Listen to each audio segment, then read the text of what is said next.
whipped some clothes on real quick, and I ran out onto the landing.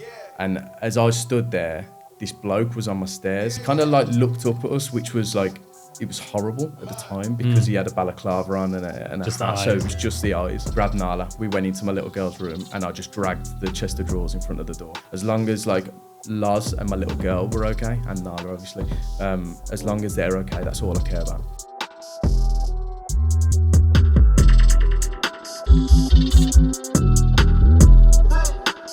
Welcome everyone to another Words of Rizdom podcast. We are back once again in the new studio. I guess it's not new anymore because you've seen it a few times.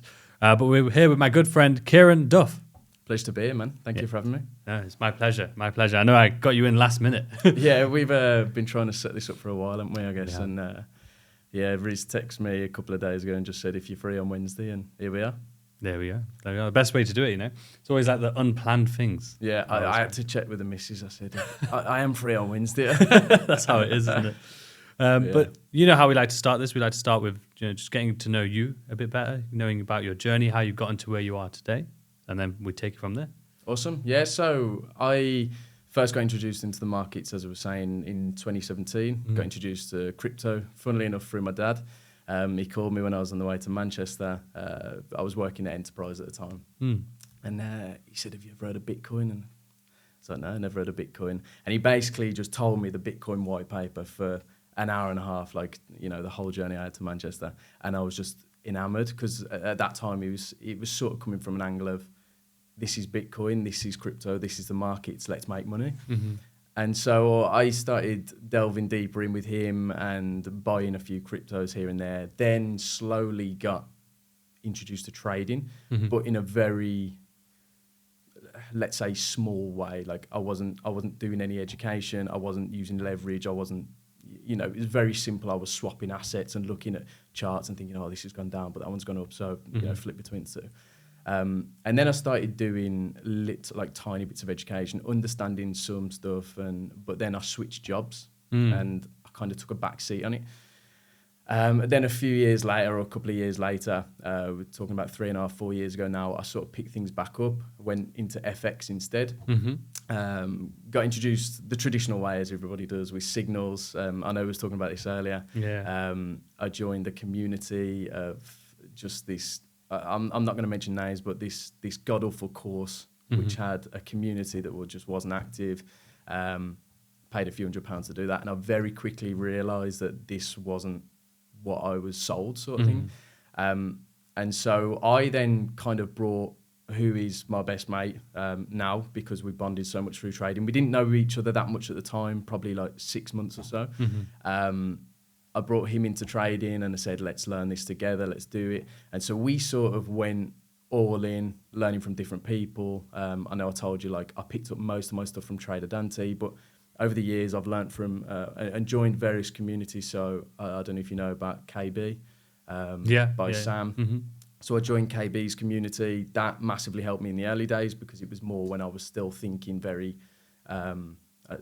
that sounds like I'm going to be derogatory about him and his community, but thinking small. So like Sam was the only person I knew then. I didn't know about traders who'd done things professionally at hedge funds and stuff.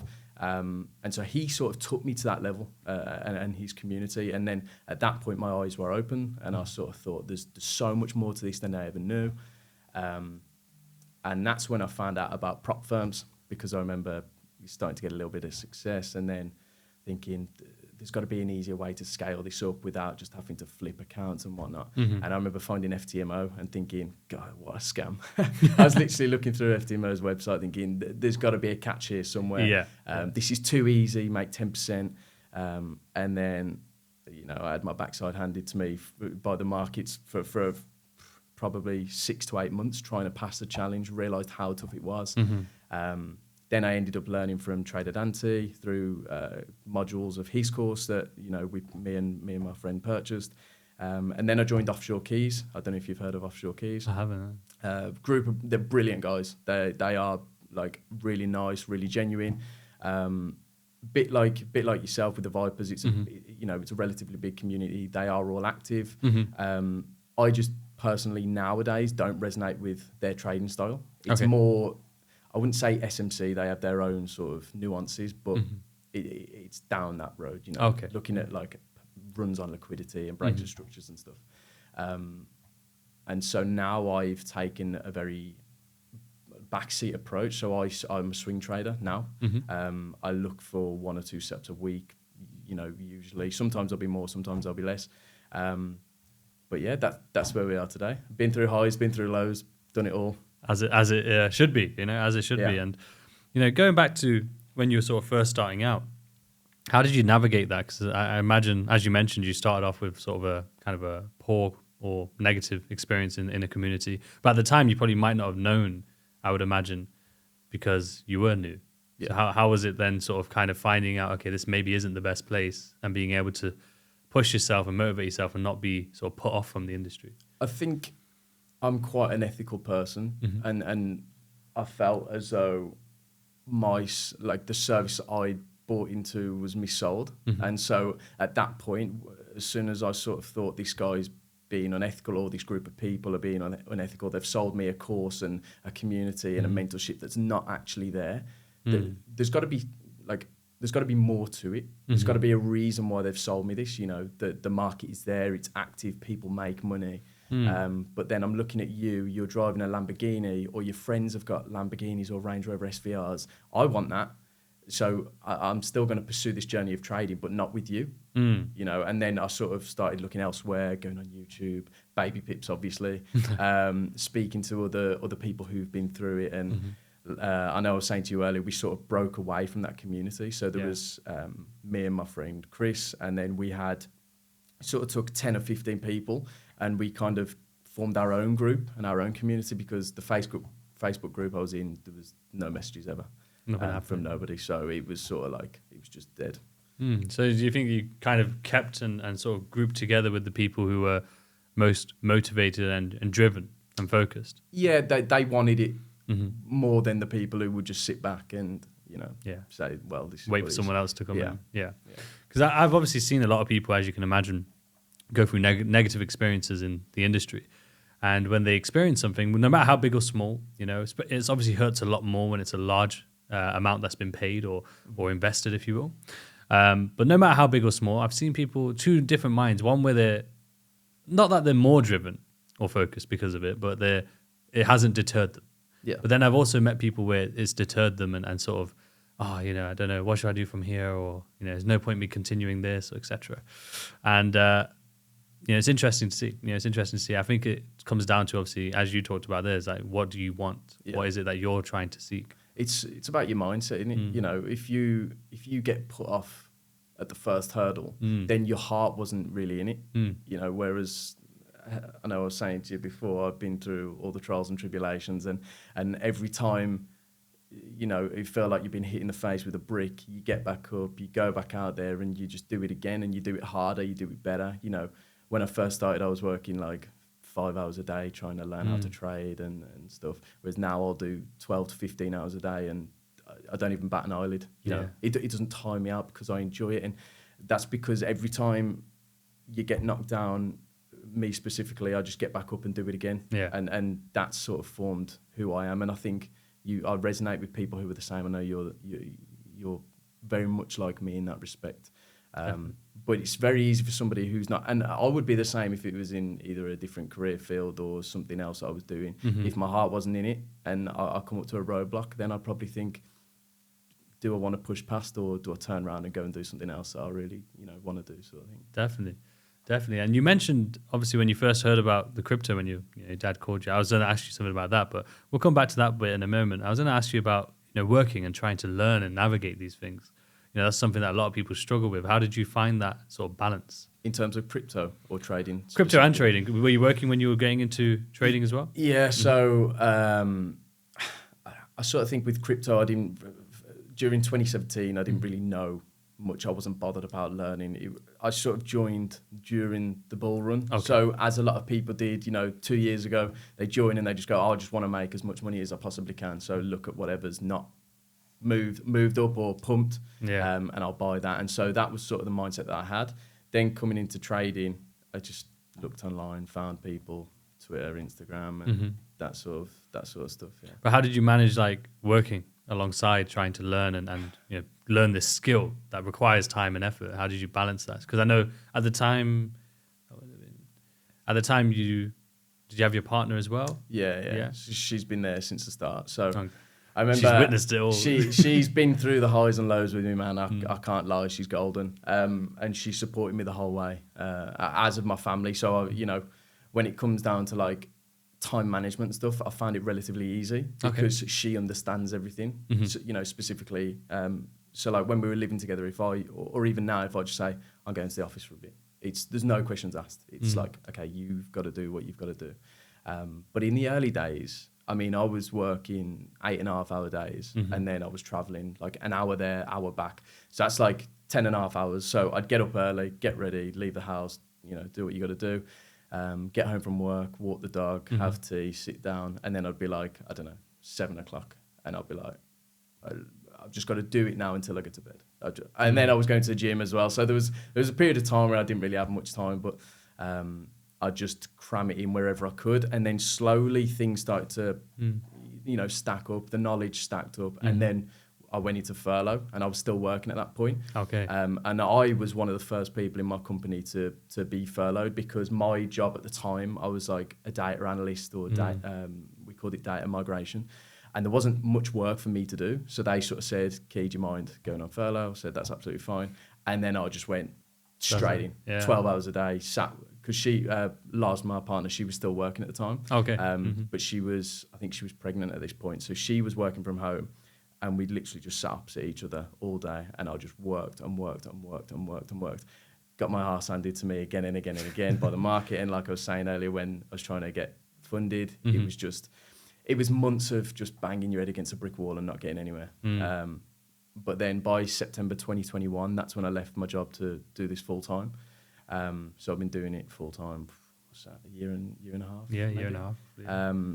And so time management hasn't really been an issue. But before that, it was just fitting when and where you can. And I guess I always say to people when, I speak to people who are relatively new in their journey, and a lot of the time they do say, I don't have enough time, or I can't do this. And I just say, I don't want to hear it. Like, I'm sort of coaching this guy at the moment, and he's in a very like newbie sort of stage. So I said to him, like, we're about 4 or 5 weeks in now, and he's started looking at charts now. I said, I don't want you looking at charts. I don't want you doing anything. I want you to learn how to manage your time, learn how you work and how you learn, because that's more important. We can worry about charts and analysis down the line. But for now, I want you to work through these things. Funnily enough, each week I give him like a Words of Rizdom podcast to watch, a Chat with Traders podcast, all this sort of stuff, so that he can take away from the people who are in the position he wants to be in, But he actually I know he won't mind, he'll be watching this. He said to me a couple of weeks ago, I said, have you done everything that I asked you to do for tomorrow's call? And he said, no, I haven't had time. And I probably can't say what I said to him, but I said, I don't want to hear it. I said, I was trading when I was working full time, I was commuting, then I was going to the gym, I had to walk my dog, I had to look after a house. Now I've got children, I've got 2 kids, and so I still have to do it around them and all these other responsibilities. And I'm like, you find time, if you want if you really want to do it, you find time. But I don't pull punches with stuff like that. I'm like, I haven't got time to waste telling you to make time. So if you haven't got time, we haven't got time. That's it. Yeah, no, I couldn't agree more. And one thing I will just mention, actually, for those who don't know, if you're not from the UK, furlough was during the lockdown period, and you would be able to basically, you wouldn't be working, but you'd still be on the payroll for like 80%, right? Yeah, 80%. 80% of the but because of tax savings, it actually it only worked out 10-12%. Because obviously your income was less, so you paid less tax. So it was a great deal, to be fair. It was a good deal. And for people like myself who took that time to kind of take advantage. I know a lot of people, not necessarily trading, but other businesses where they just went, this is the perfect time. Yeah. We had a team. There was about 5 of us at my old job, and I think now there's 1 left or 2 left who are still on that team, because through that time we all sort of learned different careers and different skills, which we then took after. But yeah, I mean, it was a weird time. Being furloughed, being told to stay at home. I think I was on it for 8 months. Really? 8 to 10 months, yeah. And so that was a good chunk of time where I learned and progressed, personally. But I do think it was weird. It's a strange one, isn't it? Yeah. And being paid, being paid to do nothing. It's that's the thing. So there was two options there. Now you chose the option to actually put in some work and spend time learning a different skill set. Well, no doubt, even till this day, they're probably ingrained in them, just as you've ingrained this skill set and the routine and work ethic. No doubt there's people out there who, during that same period, were getting free money in their eyes and therefore sat and watched Netflix, played video games, probably put on a lot of weight, didn't go gym, didn't work out, anything. And now they're probably still in that same sort of routine now. Yeah. And that's a choice. So, have you always been like a driven person? Or was that something you kind of developed? Yes and no. I think it's developed over time, to the point where now it's like second nature. But in the early days, I was never like, this is my end goal, this is what I want to achieve, and this is how I'm gonna get it. But I always used to say to people, I don't know what I'm gonna be. I don't know what I want to do. I don't know how I'm gonna get there, but one day I'll figure it out. So I went to uni and I studied criminology. Okay. And then I do nothing to do with that field anymore. It was just something that interested me. But I've always wanted to push myself further than others, not from a competitive standpoint, but I guess part of it's validation. Everyone likes people saying, this person's really good at that, or this person's really good at this. Yeah. And having the idea of somebody saying that about me always drove me. So, I used to be a big gym freak back in the day. You probably can't tell now, but it was always that if one person said to me, you look good, I'll be like, right, that's it. I'm training even harder the next time. And so having that, I know it sounds really egotistical, but I think more people are wired that way than they lead on. Yeah. Is that they want external validation. I'm not so bothered now, but when you're learning or when you're up and coming, it's nice to have that, you're doing really well, you look good, or you've done this well. And that kind of changed me from being partly driven to fully, I want to do this. I will do anything to get there, sort of thing. No, that's good to hear. And I think you are right, though. A lot of people probably do have, or maybe not realize anyway, that external validation really is a driving force for them. I would say to a certain extent it's probably similar for myself as well. Maybe if not all of us, in some sense, want that external validation. So it's interesting you say that. That's what's helped you to sort of get even more disciplined and driven. In terms of what we were just talking about, of the learning and balancing the sort of 9 to 5 and your time. So as you said, you fit it in when you could. So did that mean that you, even if it was, say, 15 minutes and that's all you had, versus if you did have 2 hours, whatever it was, was it about consistency for you? Yeah, it was just every day, at least get your head in the game. So it's funny at the beginning of when we sort of went all in, like I said, my friend Chris, we worked together at the time and we was both at the beginner stage.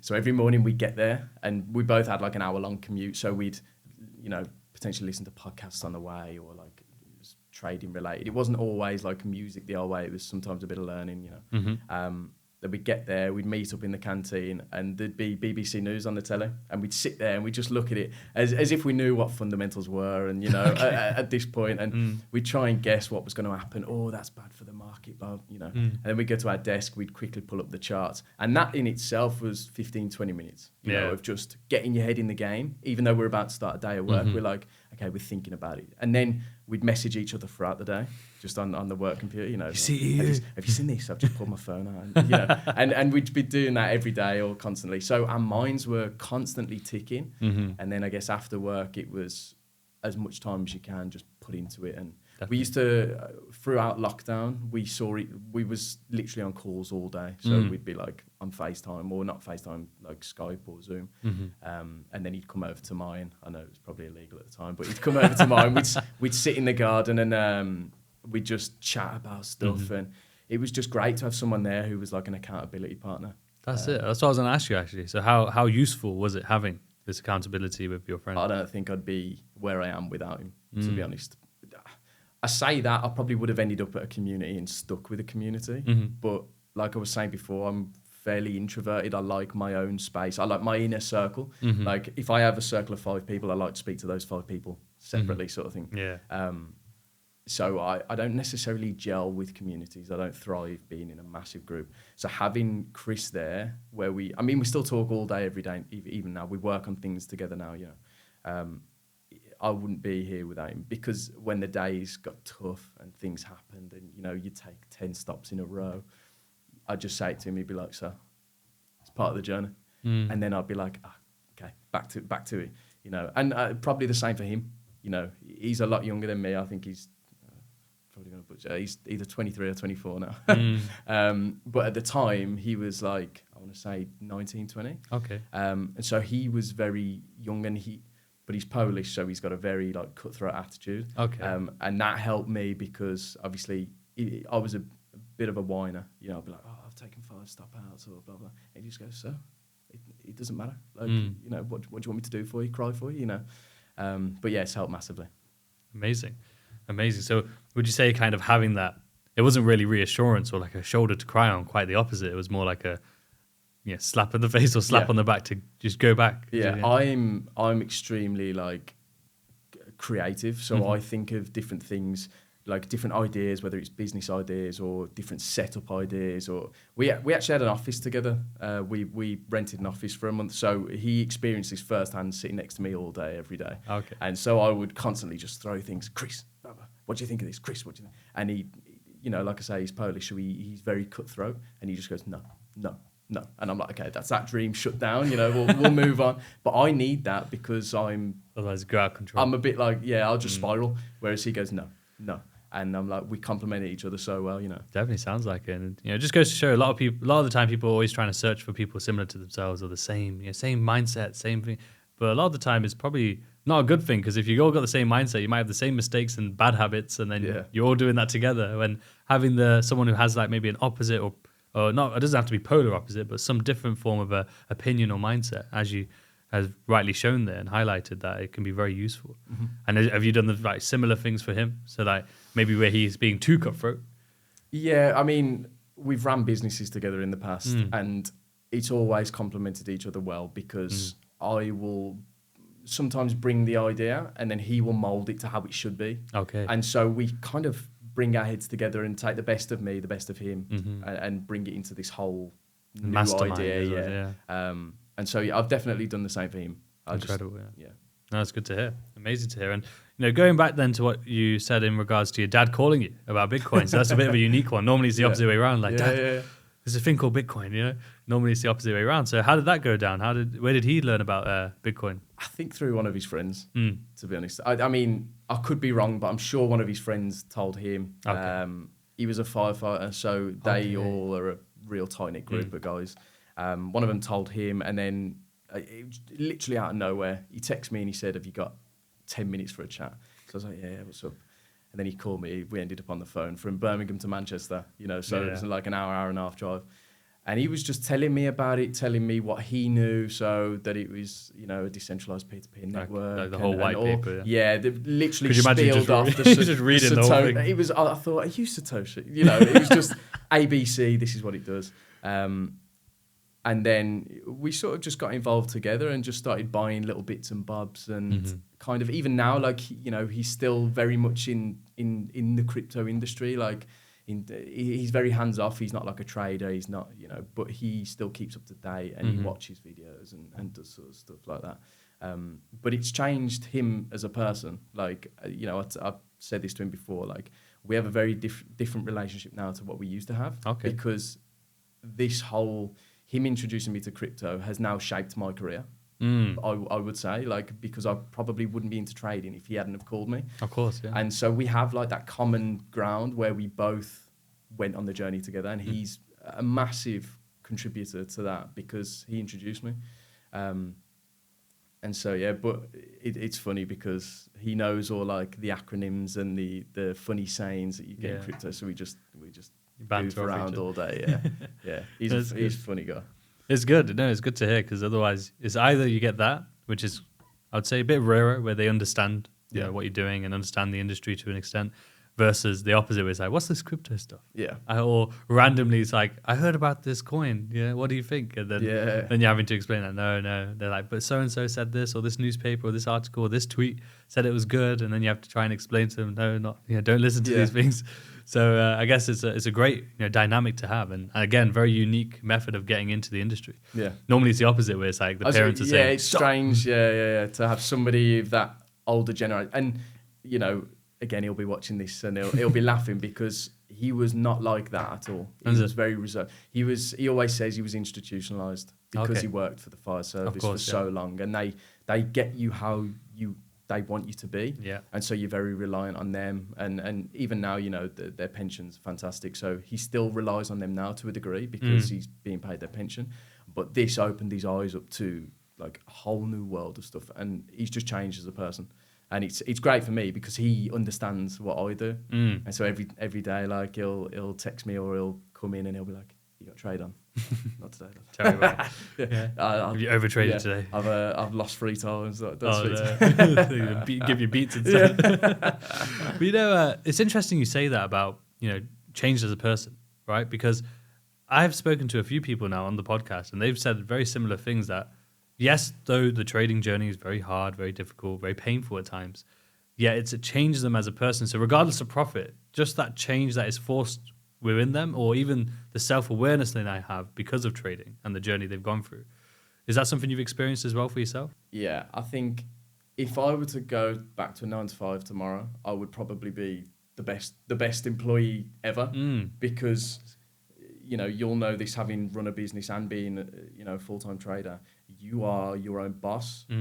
You're every position that you need to be. Yeah. So you need to be your personal assistant. You need to organise your calls, your meetings. Every time that you go and make a coffee, it's all on you. Yeah. You haven't got anybody telling you what to do at what time. And I think it sort of builds your character and builds your workflow and your sort of dedication. I think if I took that back to a 9 to 5 now, as probably the same with you and most people who trade full time, you would probably excel and outperform everybody else because you've just got a drive and a hunger that most people just don't have. Yeah. And so it's definitely changed who I am.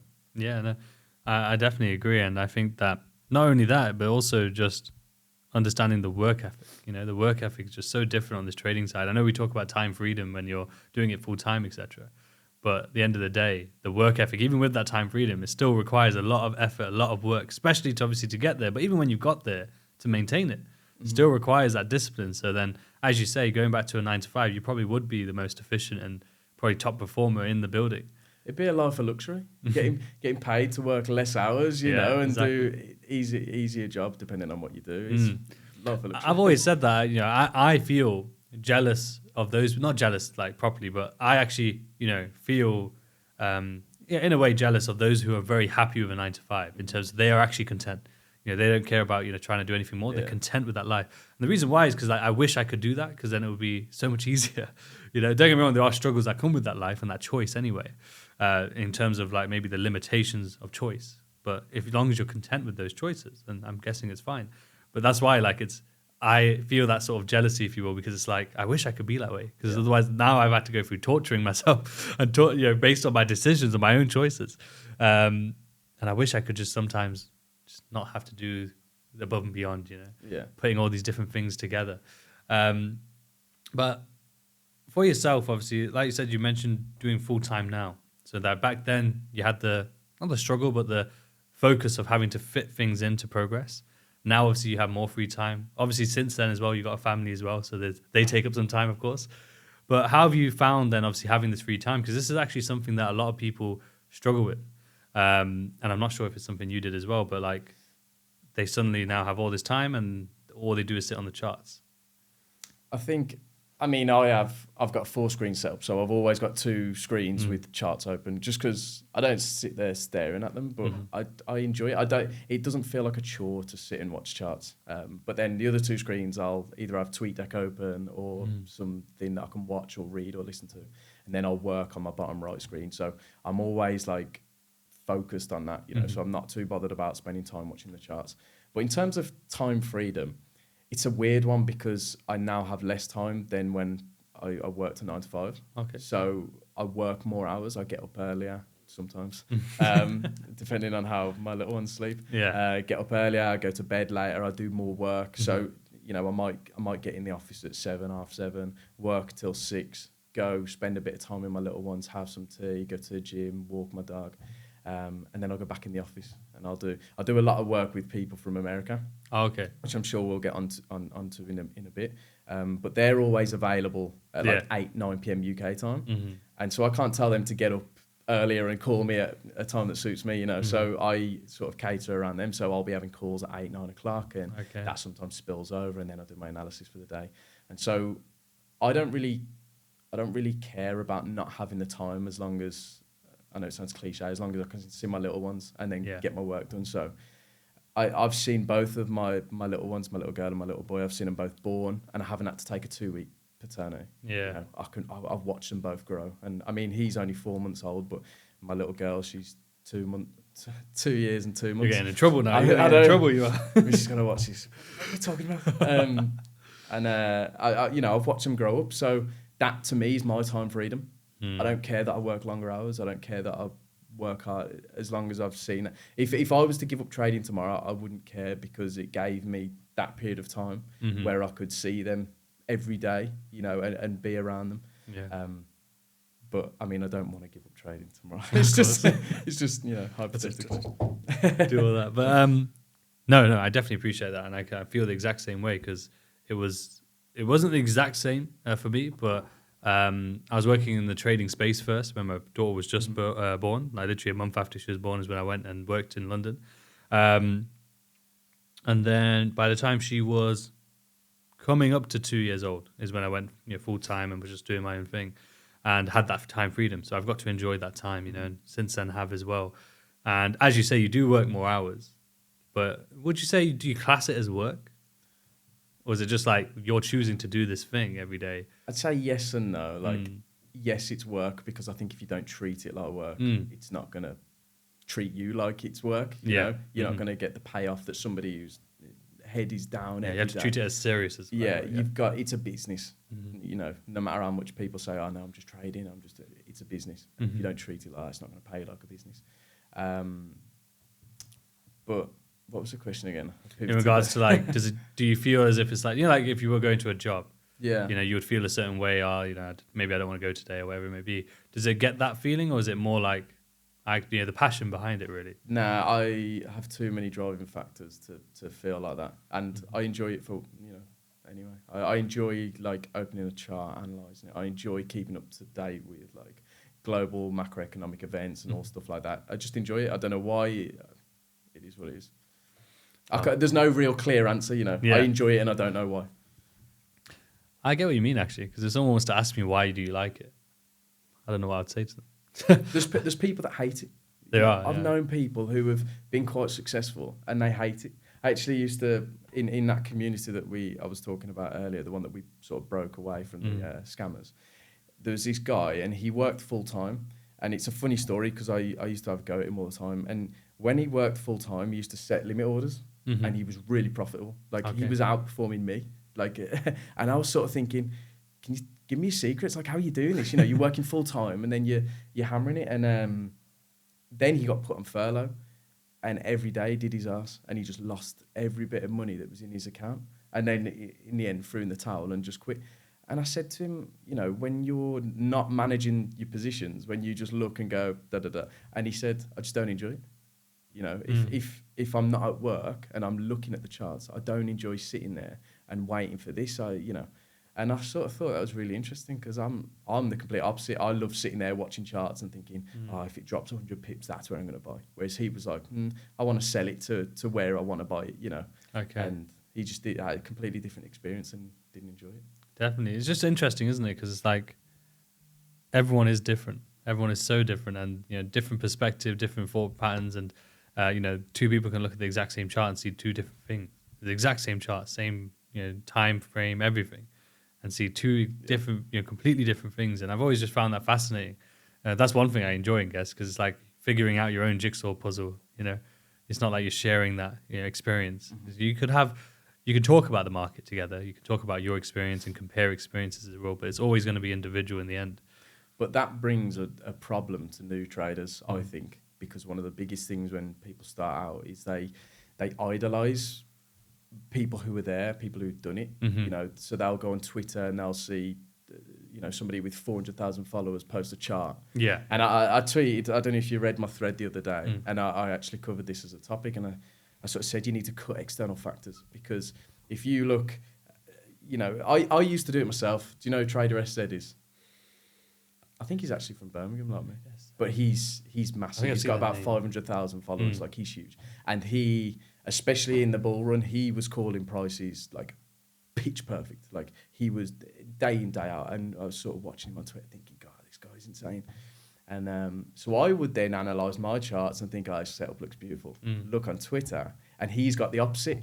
And I really struggled because I respected this guy so much. And I would go, I'm not going to place that order because, you know, SZ says it's bullish and I'm bearish. But then he'd hit my order, go to take profit, and then it would hit SZ's order, and then I think we both won. But just because we had opposing ideas, I sat back and doubted myself and didn't do what I know that was going to happen, you know. And I think that is a massive hurdle for people to overcome. Definitely. Whereas when you're level like us and you're so ingrained in your trading plan, and, you know, I've got a flow chart of my trading plan, which is simplified, and it's like, is this criteria fulfilled? Yes. If it's not, it's this way. And because of that, I don't care what somebody else is saying. Yeah. I don't care. You know, I'm. Do you know who Pip Smuggler is? Yeah, I've heard the name. Yeah. I'm extremely fond of that guy. Like, we're super close. He's a real good friend, and we chat all day, every day. And so we'll be texting in the morning, and he'll say, you know, dollar's bullish today or something. And I'm thinking, oh, I'm bearish. But I've got a tremendous amount of respect for this guy. He is by far, he's got his demons, but he's by far the best trader I've ever known. Like on a one-to-one basis, like, the guy is just unstoppable. And so when he says something, my ears perk up, and I'm thinking, oh, God, I'm against you now. But it's really interesting because he's such a short-term time frame trader, and I'm more of a swing trader. We can both be right or both be equally wrong. You know, that's why it's so important, you know. And it is as you said, it is a real battle for not only even the newer traders, even people who've been trading for years. They still struggle with that. Yeah, you know, because it's for that exact reason, where especially if you have either observed them for a long time and they're quite transparent in terms of, you know, their charts or call outs or, you know, predictions. Or that you know them personally, you've seen them trading, you know, for a long period of time as well, and they're very consistent. I've seen that before as well for myself, where I've known people who are very consistent, and they'll say, you know, this trade's going here, this trade's going there. But as you said, I think the biggest thing you highlighted there was at the end is that the Pip Smuggler, for example, is a scalper, short term. You're swing trading. So you can both definitely be right. Yeah, you both be wrong, but you could both definitely be right, even if it's an opposite direction, because that scalp might be 10 pips and you're going for 100. Yeah, you know. And also, I think people just need to start realizing that there comes a stage in your trading career. Now, throw this as a question to you, actually, but I think comes a stage in your trading career where you have to step away from everyone else, you know, where you have to unfollow or just mute, or you delete your social media so that you can just focus for a bit, have that isolation, and not allow. Hopefully, you should have the discipline to kind of not give in to those thoughts, but it's not as easy as that. So sometimes just removing that temptation or those influences, if you will. Not as in the people have to be influencers, but as in the influence of what they're saying impacting your decision. Is that something that you had to do during your journey at any point?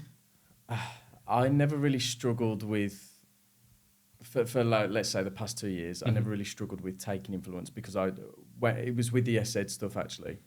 Every day I was finding the same thing. I was taking influence from him and from Trader XO as well, who's also someone who was calling perfect levels and stuff. And I kind of dug it out of myself. You can't be doing this day in, day out, because you're missing so many opportunities. But then it's weird, because I didn't have to unfollow everybody. I did go through, you know, my followers and think, you know, I don't need to see what you're doing, because it just doesn't resonate with me. I don't need to see. So I did strip my list back. Spring cleaning. Yeah. I mean, I use TweetDeck as well. So I don't know if you've ever used TweetDeck, but you can, like, instead of following people, I follow people I respect. Okay. And I like to see, like, if I just open my phone up and, you know. Then they'll be there, yeah. Yeah, so the people I follow are the people that I really like and really respect. But I list a lot more. And so when I've got TweetDeck open, I've got different lists. So, you know, your macros or like your news events, if you will. Then key traders. So again, people I really respect. Then like a wider list of traders who are like people who I want to know what they've got to say, but only if I've got TweetDeck open. And then a list for crypto. And so I trimmed that down massively because my traders was just going ding, ding, ding, ding, ding, because I followed that many people. Yeah. And it was sort of like, I'd just be watching, reading something, then something else would come up. And I just thought, I need to get rid of this. It's not helping me. I'm not learning anything from these guys who are posting charts, so I stripped it all back. But I think the biggest thing that happened for me was on top of like being close with Pip Smuggler, I also built sort of friendships with other people, sort of large traders. I can't really say their names because one of them's in business and he's a well-known person, but he used to work for a fund, massive trader, like really, really big trader, and a really nice guy. So we exchanged stories and stuff. And it's funny because we jumped on a chart once and he analysed in front of me, and I kid you not, it was the most basic analysis I've ever seen. But this guy was trading with millions, like huge trader. But he was looking at basic stuff. And I was watching it thinking, this looks like someone's thrown up baby pips on my chart. Yeah. You know, just gone. And I'm like, but this guy was successful. So why do I need to look at people who have never made it, have never, you know, passed the prop firm challenge? Not that that's a defining factor of being a successful trader, but, you know, somebody who's never made a significant amount of money or done X, Y, Z. Why do I need to listen to them when this guy has stripped it bare bones? And I don't trade like him, obviously, but that's all you need. Yeah. Conviction, maybe a little bit of money to start, but that's where prop firms come in. And a simple system. And that was the change in like a defining factor for me. Not so much stripping the people from my lists and Twitter and stuff, but looking at that and thinking, I actually belong here. Yeah. I'm just, at that point, I thought I'm undercapitalized. Yeah. Because I could not necessarily compete with this guy because he's got the experience, but I can read a chart like him, you know, if not to the same level, but I belong with these people. And that's what stopped me massively taking external influence from other people and getting to know them and seeing their demons as well. You know, like there's quite a few traders who I know on a personal level who on the front of it are brilliant traders, which they are. I'm not discrediting them in any way, shape or form, but nobody's perfect. And when you see those imperfections, you sort of feel not as bad about your own. Yeah. You know, because you kind of think, well, you've still got imperfections, but I aspire to be like you. So it doesn't matter that I've got my own demons because, well, they'll stick with me forever, you know. That's it. But you still look up to these people. You just belong with them. Yeah, no, 100%. So like by experiencing that and then seeing, you know, like you said, like using basic analysis, but working, having those flaws as well, it kind of just reinforced your self-belief that you could do this and this is something you can definitely do. Yeah, 100%. 100%. Because I've met traders, and there's no offense to them. Like in terms of, how to say this properly, in terms of like them being articulate, right? Being able to articulate their words, their speech, maybe being a bit academic in their knowledge on various topics. They don't have it, right? They don't have it. So in essence, people would look at these people and say they're not educated. Some might say, oh, they're stupid or they sound stupid, whatever it may be, but they're killer traders. Yeah. Killer traders. And then I've always used that as an example of anyone can do this. There's no excuses like of, oh, you know, maybe I'm not the smartest individual, I don't speak in a certain way or whatever. Anyone can do this, right? Because if you dedicate yourself to learn the skill set, and most of all, you believe in yourself and you obviously master that psychology, the psychological element, the discipline, anyone can do this. So there is no textbook image. And I think obviously, as you said, like when you've been aware and sort of opened your eyes to the people who seem to be at the top or at least above you, and you recognize their story, what they've been through, how they're doing it, and then you start to realize, oh wait, they're just a normal person, started in a very similar position. This is what kind of this whole podcast is about, is the journey, you know, the journey, and to realize, hopefully by now we've done enough podcasts to really see a pattern that every single person so far has gone through absolute shit to get to the point where they are now, right? And they still know, and the interesting thing is they know that there's going to be more shit to come, right? But because they've experienced shit and then surpassed that and you had a high bulletproof. Yeah, you become more bulletproof. You become more sort of accepting of it. Yeah. You know. So talking of shit, the last what 6 months of 2022, Yeah. right? Is that the best way to phrase it? I don't know. Yeah, we was talking about this right before we started, weren't we? So I'll give a bit of background story because it's interesting. It's for me it was a hard time, and so it's not difficult to talk about because I've accepted it and I've moved on. But it still hurts, very fresh it still as well. stings. But the first half of 2022, I was killing it. Absolutely, like insane amounts of money per month that somebody like me from my background had never, you never thought you'd be able to sort of do it. And that reaffirmed everything that I'd done up until that point was working, and I'd made it, and it was all gravy. I literally lived the best life for those 6 months. And then it was either May or June, we had the collapse of Terra Luna. So if you don't follow crypto, I'm sure it was May, there's a stable coin called UST, which was algorithmically pegged. So there was nothing actually backing it, really, or very little backing it. And that death spiraled basically to now zero. And I got caught in that in an unfortunate way, which makes it sting all the more. So a few days before the collapse happened, I had about £30,000, maybe just a little bit more, on a network called Phantom. And there was rumours going around that there was liquidity issues. So there was supposedly this trader who'd done his arse and he was about to get liquidated. Therefore, the network was going to sort of explode. You won't be able to pull your funds off because everyone will be like, everyone's funds will be going to secure the network, and a whole raft of things that would happen, and people would all sort of like have a bank run.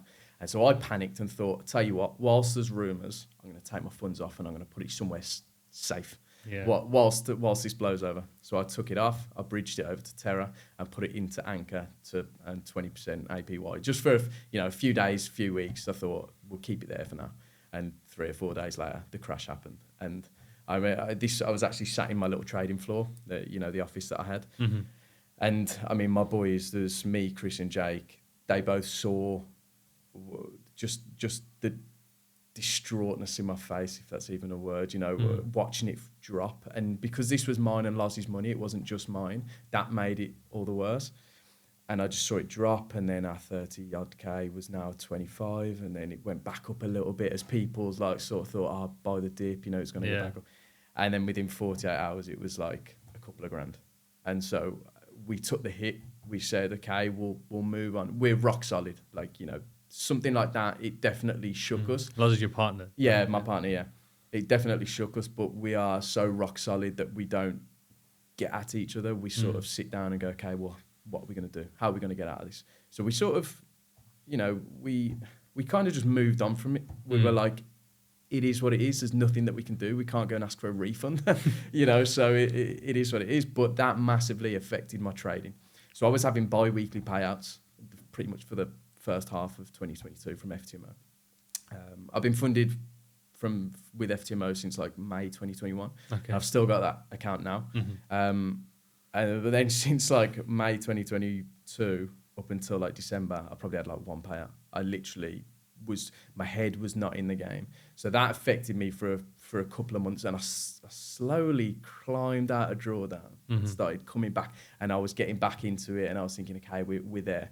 And then October, I think, we got broken into. And I remember telling you this at the Viper meetup that we had in December. We were broken into at about 9:45 on the night. So we were still awake. At this point, I've got a little girl who was about 1.5 years old, and Loz was maybe a little bit older than 1.5. And Loz was 38 weeks pregnant, so she was ready to pop at any moment. Yeah. And we were in bed. I was still awake. Loz had just fell asleep, and we heard this noise, and it was sort of like a little slight banging. A tester. And I thought, I don't know what that is. We've got a Rottweiler, and she was lay at the bottom of the bed. And as soon as there's a noise like that, she's straight up thinking, what on earth is? So she was like, we call it scoffing. She's like, not barking, but she's like, who's there, sort of thing. Yeah. And so I shot up, looked out the window, and I saw a car, and I said, it's all right, there's a car. They've obviously just shut the car door. And then there was like the biggest bang you've ever heard. Like it was so loud, I can't even explain. And at that point, like we both looked at each other and we just knew straight away. And I was like, there's somebody in the house, like there's someone here. And so she shot out of bed, Nala, my dog, she shot off the bed. I opened the landing, and obviously it was pitch black. And I thought, I'm naked. I can't fight when I'm naked, you know. Like I needed to get some clothes on, and so I whipped some clothes on real quick, and I ran out onto the landing. And as I stood there, this bloke was on my stairs, like 5 to 10 feet away from us. So there was me, Lars, and Nala. And Nala didn't have a collar on or anything, and so she was just stood next to me. And I thought, I really hope that she doesn't go, because if she goes, I'll go, and I don't know how many there are, you know. And so we sort of stood there, and he kind of like looked up at us, which was like, it was horrible at the time because he had a balaclava on and a hat, so it was just the eyes. And then Nala went down a step, and she sort of, I grabbed the like back neck, of it, and this bloke, he just looked at us and he went, nah, forget it. And he ran out. And so the car keys were by me. He was after our car, I think. And so I just grabbed the car keys, stuck them in my pocket, grabbed Nala. We went into my little girl's room, and I just dragged the chest of drawers in front of the door. And I thought, if you want anything, feel free, go for it. My trading setup's downstairs, my laptop, my TV, have what you want. As long as like Laz and my little girl were okay, and Nala obviously, as long as they're okay, that's all I care about. So then I got on the phone to my dad. I told him, and he was round in about 5 minutes. The police were a little bit longer. I think they took about 10 minutes. But then they'd come through looking around the house and stuff. But anyway, nothing transpired from that. Never caught them, never found who they were. But it was like a black swan event that you cannot prepare for. Yeah. So this majorly like affected me more than losing money. This was, it took away my routine. It took away my motivation. It took away my drive for a period of time. But I was like an empty soul, because it would get to night time and it would go dark, and I couldn't leave Loz on her own. She was still pregnant for, a week or two afterwards. And so she wouldn't be left on her own. And then I couldn't go to the gym on the night because she wouldn't be left on her own with 2 little children, which is completely understandable. I'm not saying that she took my routine away. And it's probably hard for you as well to want to. It was, and I wouldn't want to leave her. We actually, at the time, we lived opposite like this forest. And so if you looked out the front, all you could see is trees. Yeah, it was a really nice area, like but that was still weird, yeah. And so I stopped going to the gym for a few months, or a couple of months, sorry. I stopped eating right. I stopped going in. Like I was saying, I used to go and do my analysis at like 9, 10 o'clock at night. Yeah. But they broke in through the office. So I didn't want to go and sit in there. I just didn't enjoy the vibe in there. It was like, it just wasn't right. And so I just spiraled. I wouldn't say necessarily my P&L took a massive hit. Like it didn't really affect my trading too much to the point where I was losing accounts and blowing accounts. I just didn't trade. I was like, you made the right choice. I wasn't in the right mindset. So I would look at a setup and I'd be like, I know that there's a 60% chance that's going to work out, so I should probably take it. But no, I'm not going to take it. And that sort of lasted for a couple of months. And then we actually moved out of there in December. And we were looking for another place to move to, but there was just nothing at the time. Yeah. So we actually moved in with my dad and my stepmom and my stepsister and her boyfriend. So there's now this packed house. I mean, it's big enough to house us all, and we really enjoy it. Like we get on really well, and we love being in each other's company. So it's not like we're on top of each other. And I have my own office, my own setup with Ben, my sister's partner. We've got our little setups next to each other, and it's just a great vibe. And I'm like a new person this year, so I was like a recluse the back half of 2022. Whereas now I'm fresh, I'm vibrant, I'm back at it, and the trading has just gone straight back up to where I was, back at the start of 2022. I made more money in the past month than I did for the 6 months in the back end of 2022. Yeah. And it's all because of mindset and the energy that you surround yourself with. So at that house, I couldn't be focused. Of course. Because it was like, and you can't prepare for this. And this is one of the harsh realities of trading and maybe business in general anyway. If you start working for yourself, there will be things that happen to you in your personal life that will spill out into business and into your work life. Maybe even if you're working a job, you're not going to be the same, but when it's a business run by you or trading specifically where you need to be clear-headed, you need to have your mindset in check, these can really F you up, man. 100%. Like really bad. 100%. And I'm quite a resilient person, and I would say most people would say that about me. I'm quite strong. I get through things fairly well, this being a perfect example. But there were times where I thought I'm going to spiral and I'm going to this is too much pressure even for me. Yeah. You know, and luckily I am who I am, and I sort of got over it. But for a lot of people, it would have been really tough. What did you do on those days where it felt like, you know, that weight was a bit overbearing? I'd just go and speak to Laz. She's just, I think same partner, or she's actually my fiance. Like, you know, we got engaged. You're getting in trouble. You are. You because of this podcast. You RIP. You didn't even say that I was your fiance. No, but like, I don't think any of those words give credit to, like, for me, to who she is, because like I say, she's been at the highs, she's been at the lows, and she's never spoke at me. It's always, okay, well, what are we going to do? How are we going to get through it? You know, and yeah, she's golden, man. How much, I've asked this question to a few people. Not everyone obviously has partners or wives or significant others. But for the ones who do, I always try to ask them, and we pretty much probably know your answer, but what is the importance for you, or have you felt how important or pivotal it's been to have a strong partner who is able to support you? Has it been such a driving factor in your journey and your success? I think so. For me, I can understand why people would prefer to learn and build without having a partner, because they sort of, for example, if I'm working 12, 15-hour days, I then have to think, I need to go spend time with my family. Whereas a lot of people sort of look at that and go, I just want to do it on my own. I want to build all this sort of stuff and then get a family. But for me, like I say, she's been there since the beginning. And so she's always been that driving force. I know I was saying to you earlier, I watched that pre-recorded webinar, This Is How I Got Into Trading, and it was like a course. And she actually watched it with me. Okay. And she said, I want to know what you're doing, so let's watch it together. And afterwards, I sat her down and I said, do you think I can do this? And she was like, yeah, I fully believe in you. You know, I always have. And so I said, shall I buy it then? She said, yeah. Ever since then, I've been a trader. It's incredible, man. Honestly, it's really incredible. And was your relationship always like that from the start, or was it something We've been through a lot? Been through a lot. Yeah. As a couple, like, we've been through a hell of a lot that we don't necessarily like publicize all that much, you know. But it wasn't always just flowers and like it was. We had a nice honeymoon period for a year, and then we just got test after test after, and not in like a Love Island test way where it's like somebody else comes on. We've always been 100%, you know, into each other, but it's like tests that we've had together, you know, as every like couple with do. health and stuff. Yeah, and that's why we're so rock solid now. 100%. I'm gonna cringe when she's watching this, because she's gonna be going, Now you're trying to get the brownie points back. That's it, yeah. But I know what it's like, and you know, I've had the same. I always speak very highly of my wife, but I don't shy away from the fact that I personally, we've had, you know, trials and challenges, no doubt, but especially on my side where I've lied, for example, or done things that I shouldn't have done or said I wouldn't do, even in regards to trading. And it's those things, as you said, that bring you closer together. That's what I believe. And I think just like with trading, like you have to go through those. You don't have to. I think language is very important. So like sometimes new people heard like, I have to lose. Right, everyone says I have to lose, I have to be bad, but it's not the case of that. But the reality is, you probably will lose, you know, and you will have a hard time.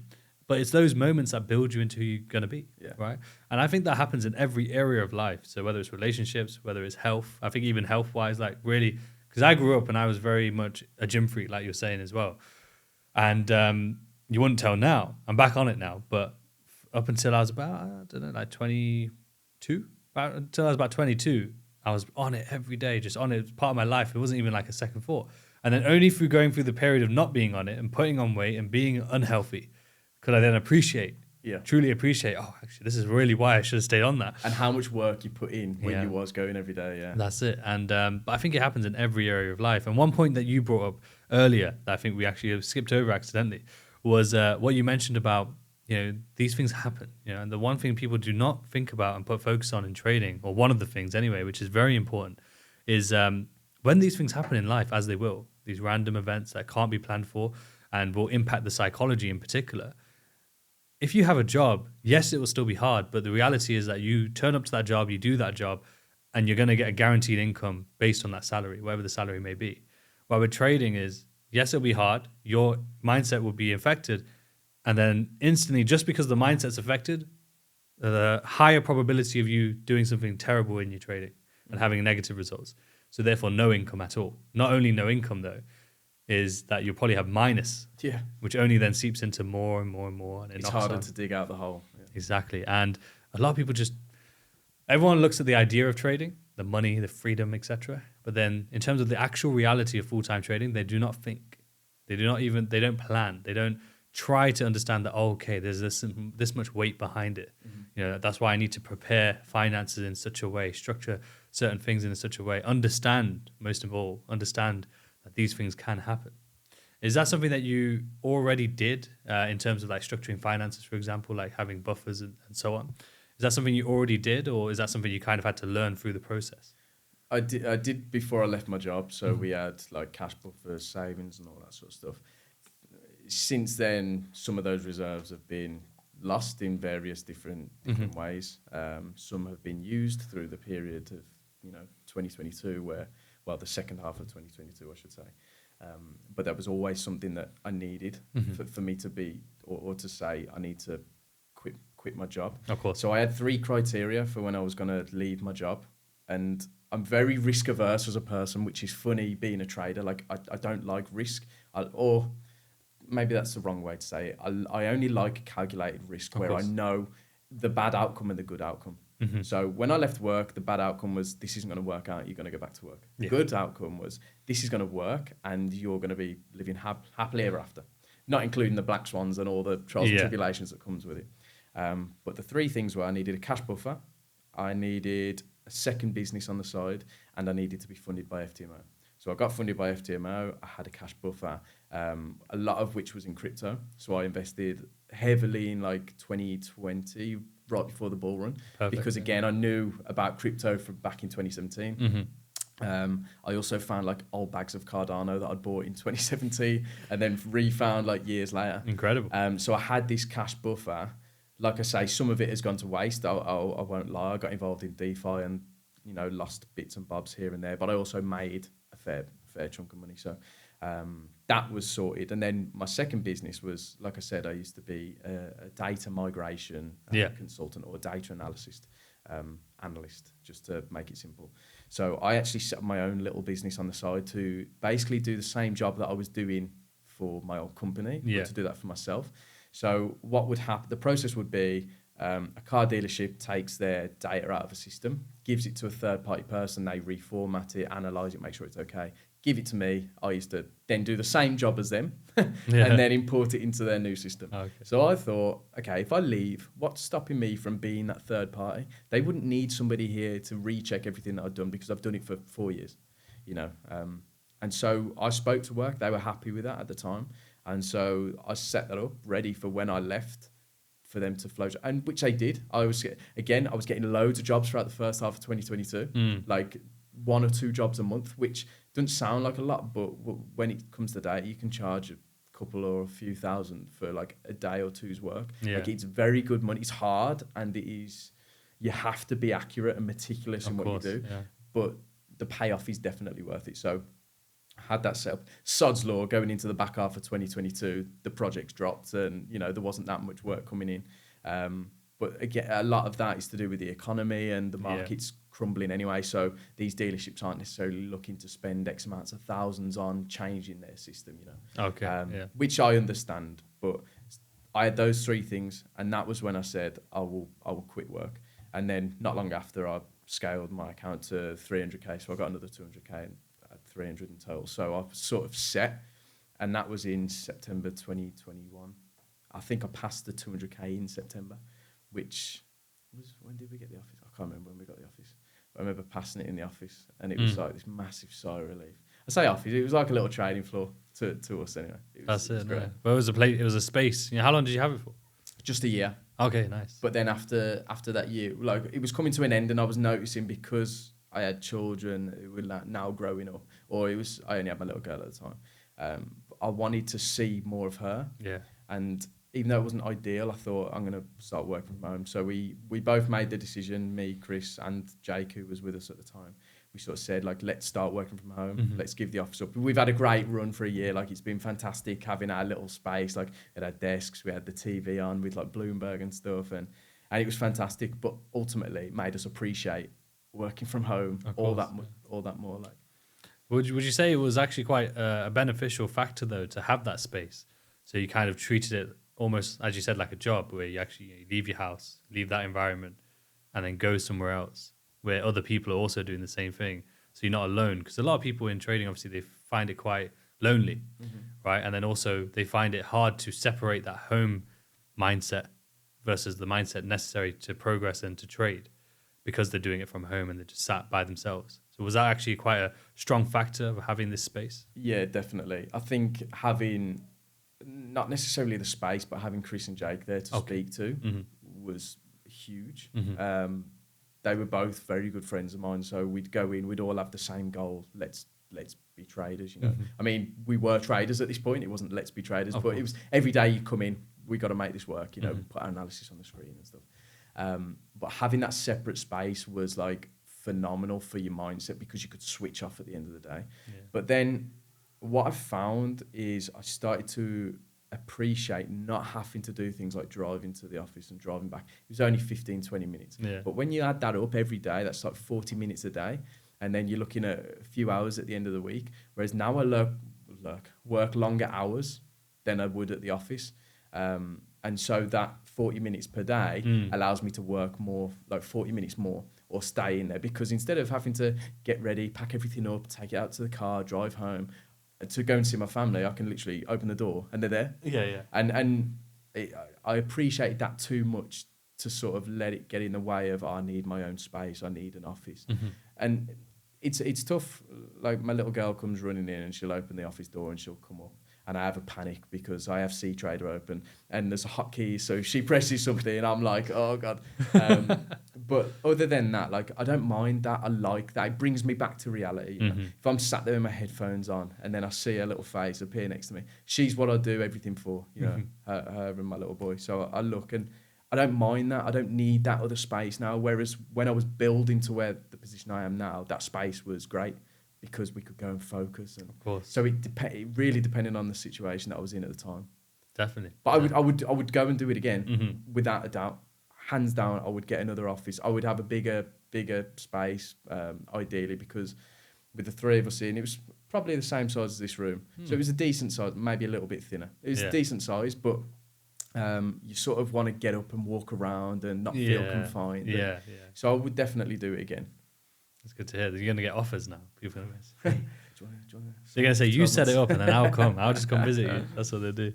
No, it's great to hear. Great to hear. By the sounds of it, it sounds like more so that, you know, as long as you had your two friends with you, wherever it could be a coffee shop, it could be like a thing, that would obviously still have its benefit. But I think obviously having that solid environment just helped it even more, which is incredible to hear. Now, earlier you mentioned about you work a lot with US traders or US people. I don't know if it's traders, but US people. What were you doing there?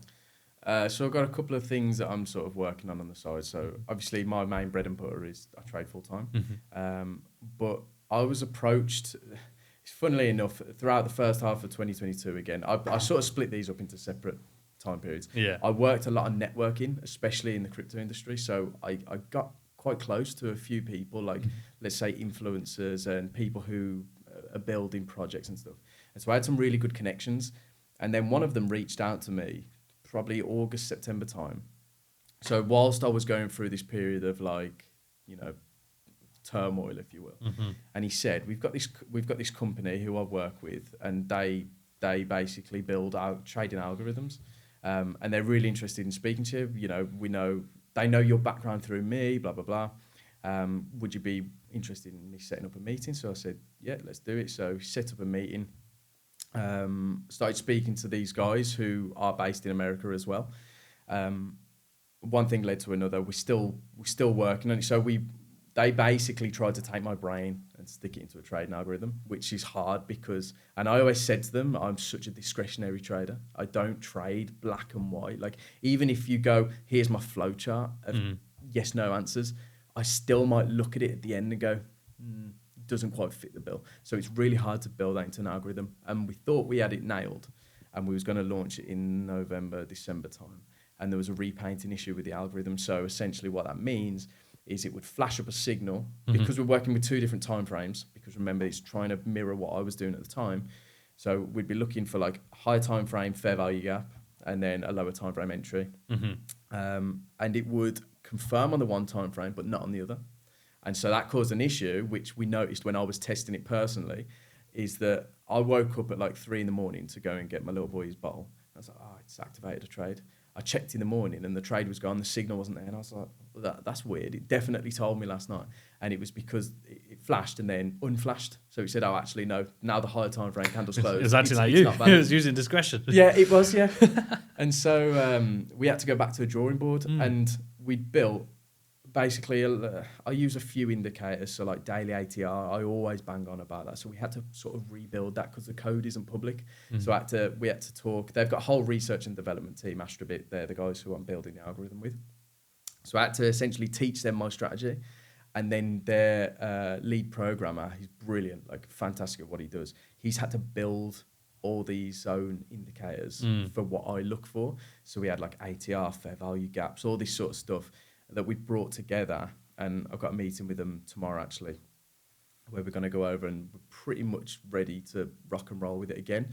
But we want to make sure everything's right before we launch it because, like I say, I'm an ethical person. I don't want to launch something that I don't 100% believe in. And I know they're super ethical as well. Like, they're a legit company. They're not just some tiny little business run by a couple of young guys. They're like super experienced. So they also want the same. Our goals are aligned. So that's one thing I'm working on, which is, I don't know if you've heard me talk about Rise. That is the company. But with Rise, I also have like a free community. I just sort of throw my thoughts into it, like what I'm looking at for the day, like the economic calendar, all that sort of stuff. I just post that publicly. And then the other thing is, I won't go into too much detail because I can be here for hours talking about it, but I'm building a decentralized exchange. Oh, nice. So this is more crypto than trading, if you will, even though it's an exchange, so you can go on and trade. We're building an exchange called Polyx. We do have some deals in place potentially that I can't talk about because of NDAs and stuff. That's fine. Where that may change, but we have a product as of right now called Polyx. So it's you're going to be available to trade Forex, equities, commodities, crypto. Maybe if we can get like things like bonds and stuff, but I don't think we will. That's like a long-term goal. But those 4 main criteria, that's what we're going to have: FX, crypto, indices or equities, and commodities. Been building it since August last year. I know I told you before I was caught up in a scam that started January last year. I say a scam, it was sort of just a project that's never launched. Yeah. And I piled a hell of a lot of money into it. And we got to a point where me and this guy from Norway, a very close friend of mine, we were still involved with this project that was just going nowhere. We both piled a hell of a lot of capital into that to try and get it there. And we sort of said, we're too deeply invested emotionally and financially to back out now. So let's walk away and do our own thing. So that's what we did. I'm still in touch with the guy who, runs the initial project because I want to see how that goes and owes me a lot of money, so obviously I keep that barrier open, but we're building our own thing now and hopefully our testnet should be ready in the next couple of weeks. But Incredible. When my developer says 2 weeks, I tend to take that as 4 because they always say, oh yeah, it should take me X amount of time. To like snag list and everything. You have to account for things that you can't foresee, like black swan events when they're coding. But my main contracts developer, he's just, I can't say enough good things about him. He's unbelievable. And our product probably wouldn't be as good as it is if it wasn't for, well, it's no probably about it. It wouldn't be as good as it is.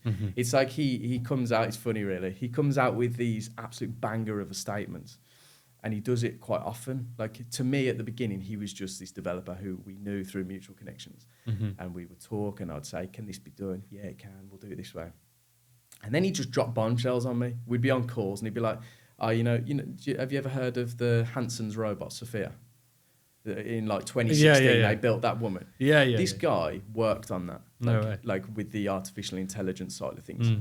And he tells me this so blasé mid-conversation. And I'm like, did you not think this sort of stuff you should have told me at the beginning? Because we could utilise you so much better than like we ever thought. Yeah. And then a few weeks down the line, he told me he'd already built 2 decentralised exchanges, not to the same capability as what we're building, but sort of smaller scale. And I was like, okay, so initially we brought him on to build the front end, so just like the front page and stuff. And I said, so you knew we was building an exchange and you built two, but I like, he doesn't want the shout work. about yourself. Like, I don't even think it's that he doesn't want the work. He's that humble. Yeah. And he's that like, he just, maybe just didn't cross his mind. Yeah, I just don't think he probably just, here's the work they want, I'd give him that. Yeah, exactly. Yeah. I mean, he's from Ethiopia and, you know, I don't think he's been given a massive opportunity. I could be wrong, but like what we're building now for him is a huge opportunity. And so I kind of got the feeling he didn't want to overstep his boundary and sort of come off sounding cocky. But I'm like, sell yourself to me. Tell me all these things that you've done. And then he tells me he's worked on a centralized exchange, building exactly what we need to enable algorithmic trading.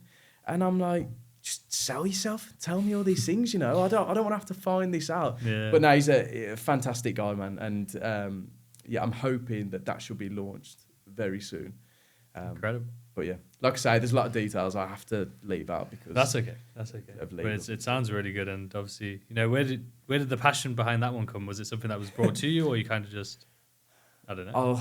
I'll be completely honest, and like I say, we've got a deal on the table, and you know, potential like merger deal, and the guy who, you know, I'm sort of dealing with over there, he asked me that same question, and I just laughed, and he was like, "What are you laughing for?" And I sort of said, "Well, I never really had a passion for this," which sounds weird. Like I do now because I've invested that much time, money, effort, energy, you know, everything that I had, I've invested into this. So now I have a desire to build it.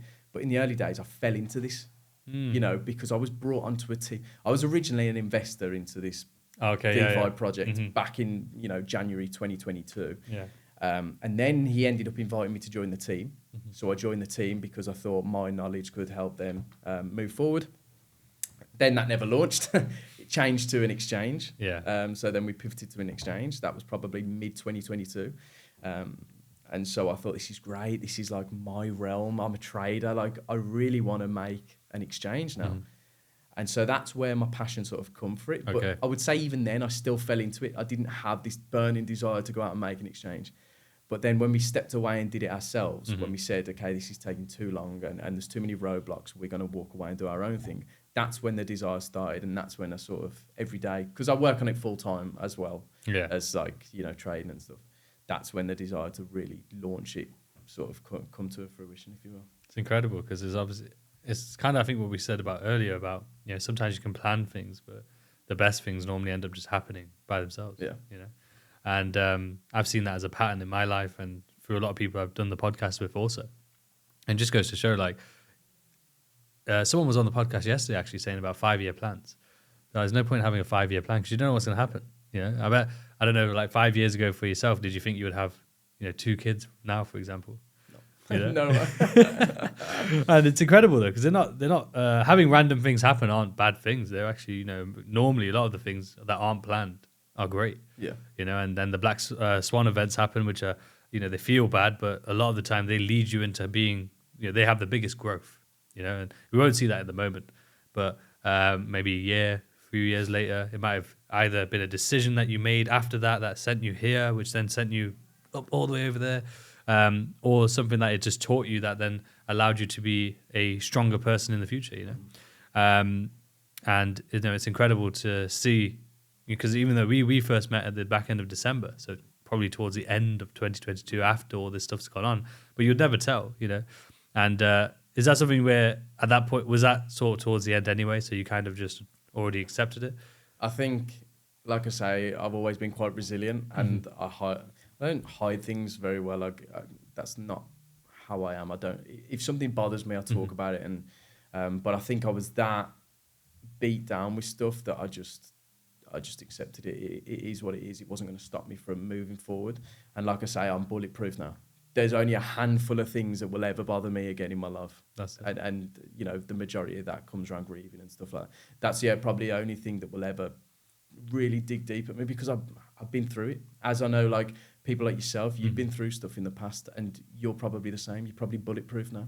So what if you lose an account? If you blow a bit of money? So what if you stub your toes? You know what I mean? Yeah. You're bulletproof, and that only comes from having these periods of like being at the lowest of the low. And I would say it's even more so if you're at the highest of the high and then you fall from grace and then you're at the lowest of the low. And when you come out of that, like when you drag yourself back up, that's when you really you change as a person and you really do become bulletproof.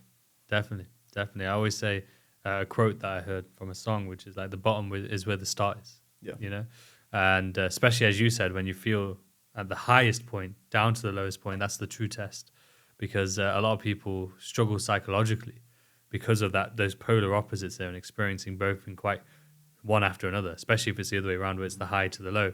It feels probably a bit better when it's the low to the high, I would imagine. But I think it's always oscillating. You know, I think especially as traders, we're always oscillating in terms of our trading. If we look at our trading in terms of the trading journal and data, we'll always have winning streaks, so feeling good, losing streaks, feeling bad, right? Consistently. And they won't look identical every time. You know, sometimes it might be a 2 trade losing streak. Sometimes it might be 8, you know, whatever it may be. But again, it kind of comes back to those highs and lows where if we give into the feeling of those highs too much, we'll get blindsided completely when those lows come, and then they'll only feel 10 times worse. And then again, trying to climb back up again when it feels 10 times worse makes it 10 times harder.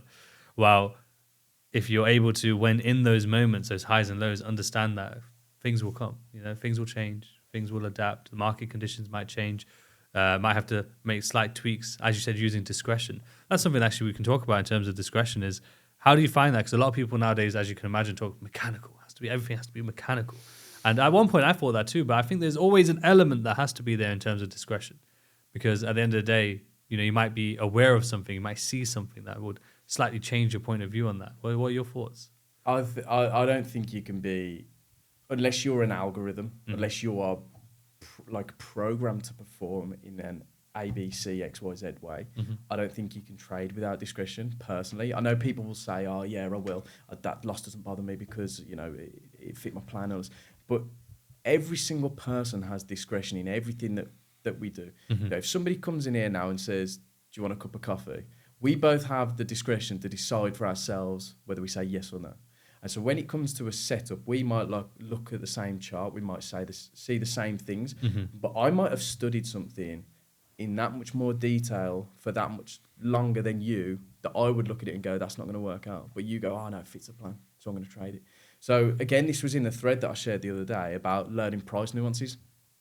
So I trade, especially over the past month, I've noticed that I haven't been trading Mondays and Tuesdays, and I've been catching the high or the low of the week on Wednesdays. Yeah. And it's been, for the past month or two, it's been performing really well for me. So I've drilled into that, and I know more about that Wednesday reversal / Thursday more than somebody who's never looked at that. So if then I have a setup on a Wednesday that doesn't quite meet plan, or, you know, it doesn't look as clean, somebody else might go, that hasn't got enough confidence for me. But I go, but I know for a fact, or not, you know, with a high probability that this is going to turn today. So I'm going to trade that. But that's my discretion. So I have, like I say, I've got my flow chart, which has my fixed rules. Does it have X amount of touches? Does it have the space between it? On that specific day, I might sort of give a little bit of leeway and be like, we can trade that. Or on the flip side, go, I'm not trading this. For example, I think Monday or Tuesday this week. It was Tuesday. I was telling you about it earlier, wasn't I? The gold trade I took. So I was looking for that on Wednesday, because I knew if it come into that level on Wednesday and I bid, there was a high chance that was probably going to be the low of the week. Yeah. But because it come in on Tuesday, I still took the trade, but I came out not long after, a couple of hours after, because I didn't like the way it was acting. And the only reason I did that was because it was a Tuesday, not a Wednesday. Okay. Now, somebody else might have wrote that down to, you know, to stop, or just, even if it had gone to target, they would have held it because they'd have gone, oh, well, this is my setup and it's by the book. But I sort of know that if that's not reversing on a Wednesday, if that's doing it on a Tuesday, my weekly cycle theory is completely out of the window for that specific week. So, I want to be out of the trade. But all that is discretion. You know, everything is discretion, even to the point where, I know it's going to sound really trivial. Let's say we're both looking at a H1 chart, but I've zoomed in a tiny bit more than you. Yeah. I've got 100 candles on my screen, and you've got 150. You might see things in those 50 candles that I don't see. Yeah. So that, unless we're looking at the exact same chart with the exact same candles, the exact same zoom, everything the same, we're going to be employing an element of discretion because it's not the same. Even when it is the same, there'll still, because of perception, there'll still be discretion there, you know, because like you might, is the best analogy I can give or example is like, you might look at me and say, hey, you're a tall guy, you're a tall guy, but someone else might look at me and go, you're short. I'm the same height. It hasn't changed, you know? And even if you're stood in the exact same position, same with the charts, like you could look at something, there's all these confluences we can use, structure, ranges, whatever it may be. But regardless of that, two people could look at that chart and say, one's long, one's bearish, even if it's absolutely identical to the T. And that's why, obviously, as you say, that discretion and then reverts back to what we were saying earlier about sticking to what you see, you know, sticking to your viewpoint and not worrying about anyone else's. And I think that's where a lot of people's focus in terms of their progress will need to be, right? Because I think even if they aren't, say, giving into the influences, they might be in the community. I've seen it with my own students, for example, and you might have seen it with people in your community, is that people will come in and they will just be looking at what you're doing constantly. And let's say you both took a trade on gold, for example, and then yours won, theirs didn't. And you can learn a bit about like, why did you take the buy? But they won't be focusing on why did they take this out, right? So that they can look to learn from their own, not mistakes, but their own actions, you know, learn from their own data. And unfortunately, I think when I've seen the biggest leaps in people when they've started to do that, start to focus on their own data. Yeah. How's it for you actually data-wise? Because obviously you've done data sort of analysis and migration in the sort of 9-to-5 world.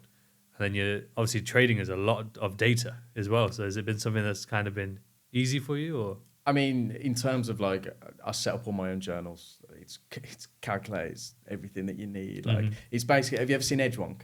I've heard of it. I don't think I've seen it. It's like, it's super high power. It's like its own program, and you know, you put all your trades in and screenshots, record everything. It's pretty much an offline version of Edgewonk because I know how to work out all the formulas, everything that goes into it. So my journal is like my Bible because it works everything. I know my strike rates, all this sort of stuff. I haven't got to input it and calculate it because it's all done for me. But it's only good as I make it. So it's all well and good having this journal set up. But if I don't record everything, then there's no point, you know. So I have my journal, which I've built over years. Like I've added things, took things away, but there's a few main components that I will never remove. And the two biggest ones, I don't know if you've ever heard of them, but your MAE and your MFE, so your maximum adverse excursion and your maximum favourable excursion. Those are the two key factors I've found to not necessarily learn a new strategy, but to improve your own strategy dramatically. You need to be recording those two figures. And basically what it is, have you ever heard of them? I haven't, no. Okay, so that's why I get to learn. That's great. If you haven't heard of these, MAE, so your maximum adverse excursion, is after your trade gets entered, how far does it go against you before it turns and goes in profit? So if you're a scalper and you're using 2 tick stops, you know, it is what it is. I don't think tracking the MAE is probably going to be worthwhile because it's likely that you're either going to be right or wrong. You're going to get stopped out. But for somebody like me who uses a little bit wider stops but then catches 100 tick moves, I want to know if I'm using a 40 tick stop or 40 pip stop for every trade, if it goes against me 20 pips every time before it then turns and goes in profit. Let's say, for argument's sake, I've got 100% strike rate and I use a fixed risk to reward ratio of, we'll use 50 and 100. So 50 pip stop, 100 pip target. Okay. And then every trade goes against me 20 pips. I know that straight away, without even touching my strategy, if 9 out of 10 trades went 20 pips against me, I'd reduce my stop by 20 pips. Simple. Or by 30 pips, depends which way, whether you're going to enter lower or bring your stop up, sort of thing. Maximum favourable excursion is the opposite of that. So how far did it go after you got entered? And sometimes this gets a bit skewed. And this is where you have to bring your discretion into your journaling, because you might enter a trade, catch 30 pips, then it runs 150 pips, then it comes back 40 pips, then runs 10,000 pips. I mean, you can't record the 10,000 pips because all your averages and everything's just going to be skewed and your data is no longer reliable. But if you track that first 140 ticks before it sort of had a swing high and then reverses and whatnot, you then know that you've just missed out 110 pips of that move because you only caught 30. Then if you spot a pattern again where you're leaving 50% of the position on the table, extend your targets. You're not changing your strategy. You're not changing your routine. You're doing nothing differently other than going, my data tells me that I am missing 50% of my move each time. I even have next to my MAE and MFE columns, I've got how much R did you miss, how much percentage did you miss, how many pips did you miss? Because I want to see it, I want it to shout at me. If I've missed 100 pips, I want it to tell me I've missed 100 pips, because I won't be doing that again. If I see the last 5 trades I missed 100 pips, you best know I'm extending my target by 100 pips. Yeah. And so that is absolutely crucial, but I wouldn't have understood the importance of that, I don't think, if I didn't have my sort of background. Yeah. Because a lot of people just brush over journaling. Oh, definitely. And don't look too much into themselves to improve. Whereas I'm very much like, you can learn any strategy. And being around the people that I'm around has helped me understand this to another level as well. Like smart money concepts, for example, is only smart if you're smart and you do the right things. Yeah. It's all good saying, I trade SMC and, I trade like the banks. But if you're trading like an arsehole and you're doing your arse every day, it's not smart money concepts, is it? Yeah. If you're trading like an idiot and risking too much or not taking the trades you should have taken, it doesn't matter. So you can trade any strategy, but you're going to learn more from your journal than you ever will by going on YouTube or going onto another course, or if you have your foundational knowledge already there, Definitely. No, definitely. I love that. I love that one. I'm going to clip that one. It's going to be incredible. But I'm not bashing smart money. No. You're 100% right, though. Yeah. You're 100% right. It's the same with anything. Like any strategy, as you said, works. It's about how the person using it. Yeah. So the fact that it's labeled smart money concepts, but as you said, if you're not smart, it's a brilliant marketing tool. 100%. I mean, people have their own opinions on people like ICT and stuff. I'm very neutral. I don't care. What I think of him doesn't affect the way I trade. Exactly, so I just have zero opinion, which is the way I think a lot more people should be, because people are way too emotionally invested in, that guy can't trade, he can't show me a statement, he can't do this, or he can do this, and then defending. Cut the BS. It's not going to get you anywhere. Yeah. You've got to focus on you. And so I have used smart money concepts or SMC in the past. I've done, like I say, offshore keys were very much down that route, although maybe a variation. Sort of a variation of it. But as of right now, I trade more like Tradedante. So I trade key levels. I took the majority of my strategy from him. I didn't create my strategy, but I had to mold myself to it. Of course. Yeah. Which I think everyone has to do. Pretty much the same with any strategy. All of your students, they probably trade the Viper way, but you have to mold yourself to that. Yeah, and I tell them the same, yeah. And I just didn't gel with SMC. I would never say the concepts don't work or the strategy doesn't work, because I know some of the things that I did, I found very successful. Like fair value gaps. I love fair value gaps. But that's the only thing that I still use now, because it didn't fit with me. That's all it takes, though, isn't it? Like, as long as it's like when I say you read a book, you don't read a book and then like every single page you're like, whoa, this book's incredible. Every page highlight. Maybe if you use a highlighter, you might end up highlighting every page. But in terms of what you remember from it, there'll be one or two, very small number basically of small nuggets that are like, oh shit, that book, really changed my perspective. But literally just, it could be one word, it could be one line, one paragraph. Normally it is. And it's the same with strategies. It's the same with strategies. Like, it's not a case where, just because you don't use a whole strategy as a whole, it's not going to work, and that's the only way to do it. It's as you said, like SMC, great. There's one key element that you really enjoyed, and it works for you, right? And that's all I say. Even for students of mine, I say to them, like, I'm going to show you everything that I do, and I'm going to teach you all of this. But now, when you've taken that, look for and use data, as you said. So going back to that journaling topic, the more detailed you can have your journal, the more data you can have. That's the only way to recognize patterns. And as you said, a deeper level that I didn't even know about tracking how far you're trading. It makes perfect sense, because then you can actually have a lot more confidence in your stop losses, a lot more confidence, and then target wise as well. So it makes a lot of sense. And people a lot of people just don't journal at all. So they're not going to see any success. I think we've all been guilty of that. Of course, yeah. But yeah, like, without data, how do you know what works for you? How do you know what is your results? Well, this brings recency bias into the equation. If you haven't got a journal of 100, 200, 300, however many trades, and then you start noticing the same pattern for the past 3 or 4, you then get something called recency bias, which is where you put so much more weighting on what you remember from the past 3 or 4 trades than the past 300 or 400 trades. Yeah. Whereas in reality, this might just be a period of drawdown that is unavoidable for your strategy. It might have an 80% strike rate, but then loses 4 trades in a row. You start changing things, not based on data, not based on, there's periods of time where it does go into drawdown for 4 or 5 trades, which is statistically probable for 99% of traders out there. You will get 5, 6 traders in a row that lose. Yeah. It's unavoidable. But if you don't know that there's data backing that, you start changing things.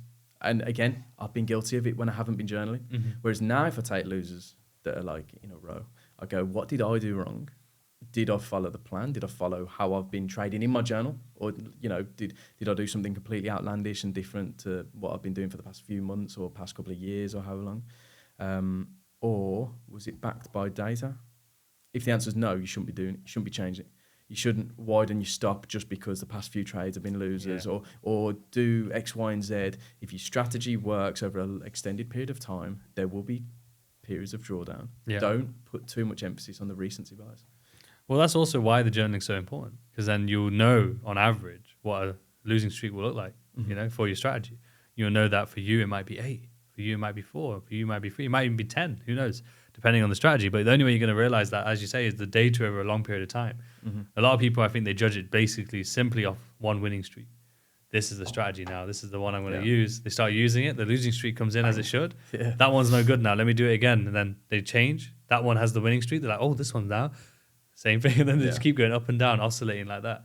But I think we're coming towards the end now, unfortunately. I'm sure luckily we're kind of neighbours, you know, we're not too far from each other, so we'll definitely do it again. Yeah, man. But I'd like to just finish off with quick fire questions. I've got one question today because I did it on the last podcast and it was quite an interesting answer, so I'm going to give it to you as well.